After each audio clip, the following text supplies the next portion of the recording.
Yeah, I'm Tony Clifton, and in that time I was based in Hong Kong for Newsweek magazine as a correspondent, and that meant I covered, along with some colleagues, the whole of Southeast Asia and South Asia, which meant I was basically alternating between here and India, and also Vietnam. So I was going from one war to another. Dhaka was a very obscure town in an obscure part of West Pakistan. So the news came out of West Pakistan, really. And so we became aware, strongly aware of what was happening here because of the movement of refugees, not because of what was happening in Dhaka, but suddenly millions of people crossed the border into West Bengal and camped around Calcutta, and these were horrendous camps with people just packed together, and very serious plagues, particularly of cholera, swept through these camps. And I remember going to a camp where there were literally dying people spread in over an acre, and I said to the commandant, you know, how many people are here? And he said, oh, I don't know, 10,000. I said, how many of them die? And he said, do you want to see children die first, or do you want to see old people die, or do you want to go and watch some young people die? And it was as bad as that. So that it was a refugee story that concentrated on the plight of the refugees. And then, of course, you have to ask the question, well, why are these people moving? And that led us into doing two things. One, the main one was getting into Dhaka, and the Pakistani government would give us visas because although I'm Australian, I was working for an American organisation, and Pakistan was very dependent on the Americans at that point. So reluctantly, they gave people like me visas. And on the other occasions, we would sneak across the border, the West Bengal, into the border villages. But the main reporting, I suppose, or the main story developed through the words of the refugees in the first place, because the border villages weren't particularly badly hit. And of course, in Dhaka itself, we had minders all the time. You had no freedom, so you couldn't go out to the scene of a massacre in Kulna or something and look at bodies. You would have to go secondhand through the reminiscences of the people who'd seen these things, and people, people would show us their wounds. They would start crying when they talked about how their family members were assassinated. They would just break down. So it was clear that nobody was faking this. These were terrified people. For the most part, you didn't see too many women and children. They were hidden away. So you would talk to male villagers. And in fact, the stories you heard were the stories you were getting from the refugees across the border. So in other words, there weren't massacres going on along the border because, of course, the Indians were on the other side, and the Pakistani army was keeping back from the border. So they were not so much liberated as, I would say, sort of free areas, terrified people, but not being physically harmed to any massive degree. The guerrillas, particularly early, weren't a factor. I mean, this was the Pakistani army on the rampage, and there was really no opposition to them at that point. So what would happen is that if I'd be in Dhaka, I would be walking along the street, and a man would walk alongside me and start talking out of the side of his mouth, and he'd hand me some papers, or he'd hand me a photograph. Or I'd get in the elevator and a member of the staff would start telling me about things. I wasn't, to be honest, I wasn't aware of a serious guerrilla movement. Well, the war came to Dhaka because the Indians were bombing and strafing all the time. So long before the Indian Army appeared, this was just about the tallest building in Dhaka at the time, and the Indian fighter bombers were coming in sighting over this hotel on the way to bomb the airport. So you'd have these warplanes drawing And the Pakistanis, on the other hand, had fighters, and you'd see the most extraordinary dogfights, which are almost impossible to see in a normal jet war, because they normally fought much higher. But you would see planes exploding at 1,000 feet, and there'd be anti-aircraft guns. It was like being in the middle of a movie. There's a lot of action.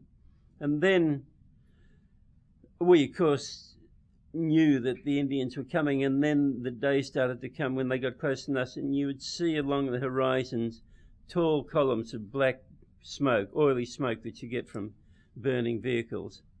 And it was clear that they were closing in, and they were closing in almost encircling the place. And so you've got these fires. And then one day General Niazi, I suppose about a week before the finish, came into this hotel. He was the commander. And he said, "Indian tanks will run over this chest before we surrender in Dhaka." And we thought, well, there's going to be a battle for Dhaka. The place is going to be burned to the ground. We'll all be killed. It's going to be very nasty indeed. Maybe there were 40, 50 journalists from about 10 different countries. When the Indians started to bomb the airport, it became apparent that very soon we'd have to make a decision to leave or not, because there would be a last plane. And so I think the Pakistanis must have organised this. They said, "Any of you want to leave?" And about half the people just panicked, the journalists. And I remember one German crew left tens of thousands of dollars worth of TV equipment and everything behind. So I guess close to half left. The Indians finally came in on the 16th of December, and the fighting had died down, and suddenly you couldn't hear the artillery, and the fires were starting to die down. And then the first Indians appeared. I think General Aurora certainly was near the front in a jeep, and he drove through, followed by other jeeps, and people started rushing out onto the streets, because finally they saw Indian soldiers in a turbaned Sikhs, and they realised it really was over. And women suddenly appeared on the streets in a way I hadn't seen for months, because people had kept them inside because of rape and because of kidnapping. And suddenly the street was full of girls and women in beautiful saris and waving little red and green flags, and extraordinary mood of joyousness. The people literally danced in the streets, if you like. The surrender, it was one of those things. It was at the racecourse, and the extraordinary thing about the two armies were they were both at that time led by soldiers who trained under the British and been part of the British Indian Army. So General Niazi, for instance, had a British Military Cross, which is a high decoration, and he and Aurora sort of shook hands, and I think they'd both been at a college in England together. So there was this very strange formal greeting. It wasn't, the beaten being kicked and whipped across. It was much more like two teams meeting after a particularly vigorous sports match. Very curious.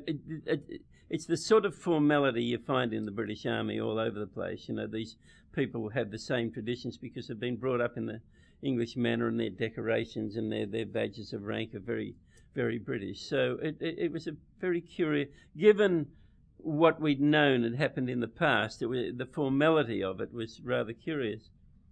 And I suppose that a small tragedy was that the Aurora's adjutant was shot by a Pakistani soldier who were all carrying, and died in his jeep just as Aurora came in to celebrate. And I remember this young soldier lying back, and he was a Sikh, so his long hair just was falling out of the back of the jeep, and he'd been shot through the head, and so that added an edge to it. But in general, it was a rather theatrical signing.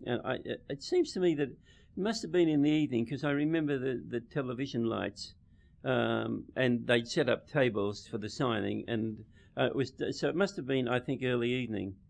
I went to see Brigadier Siddiqui, who was Niazi's intelligence officer, I guess, and I said, "Well, it didn't work, did it?" And he said, "No." He said, "No, it worked." He said, "It worked perfectly. We held our positions. We're all in place. We're in Kulna and we're in Sylhet, and it's exactly as we planned it. And then I saw General Jacob, the Indian guy who ran the operation, and he said, what we did was we went around all these entrenched positions, so there was hardly any fighting because of Pakistan. He stayed there, and we just went round them and came to Dhaka. But I should say it wasn't as pleasant as that, because there was, as you know, there was a lot of killing going on at the finish, and you would come out every morning and there would be dead bodies in the streets of people who'd been shot and dumped the night before. So the Americans believed that Vietnam, the Americans were pulling out.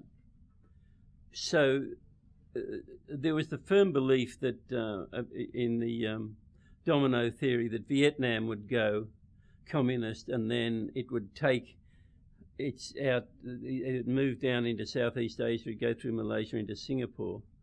And so that was, the Americans saw the advance of communism there. And at the same time, the Americans were terrified that the Russians would come down through Pakistan to warm water ports. And of course, in those days, the Indians were considered to be allies of the Russians. So the Americans were determined to support the West Pakistanis in this, because they saw West Pakistan as a crucial link in the chain of anti-communist countries from Turkey through Iran under the Shah. And so it was very much that the Americans were prepared. The Americans knew what was going on, because we know about the Consul Blood, who was reporting, and Kissinger very famously said, issued an order, tilt towards Pakistan. So the State Department was under orders, more or less, just to gloss over what the Pakistanis were doing here in the interests of keeping up the anti-communist wall. At the start of that year, although I'd been a war reporter in England, I'd worked for the Sunday Times, and I'd come from Biafra just before. But I wrote a story called The Dreadful Bloodbath of Tika Khan, which caused a huge stir because it was about the way Tika Khan was just crushing people. And Newsweek, although they hardly knew me, published it in full. And they believed what I wrote, and they believed that I wasn't making up the names of people who gave me these blood-curdling accounts of what had happened.